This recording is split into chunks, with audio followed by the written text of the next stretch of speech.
Welcome back, everyone. You may be in a situation where, for some reason, your Snapchat stories just aren't getting any sounds or any music or anything like that. Now, this can happen for several different reasons. There's never usually one reason why something like this happens, but typically, why this may happen is if your sound is off or temporarily down on your device, and then you try to open up a Snapchat story and there may not be any sound.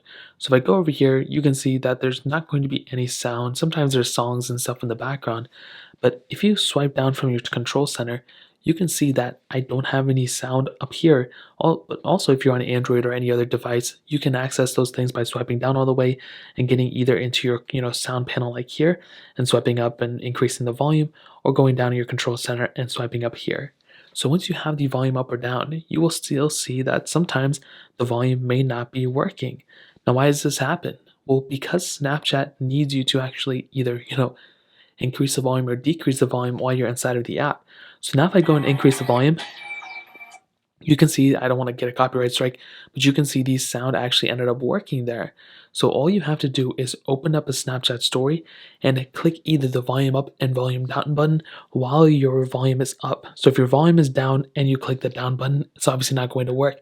But if you click the up button, it's only going to increase a little bit. So make sure it's up by a little bit, make sure it's maybe like halfway or 3/4 of the way there. And then you want to try that and see if that works. Most of the time, this is essentially how you go and fix it. And that's essentially how I make, the sound go through on my specific Snapchat device. If you guys have any other questions or anything, let me know in the comment section below. Hit the like button, that would mean so much, but definitely hit that subscribe button. More importantly than everything else, I love every single one of you guys. Hopefully I'll catch you guys in the next video. Peace out till then.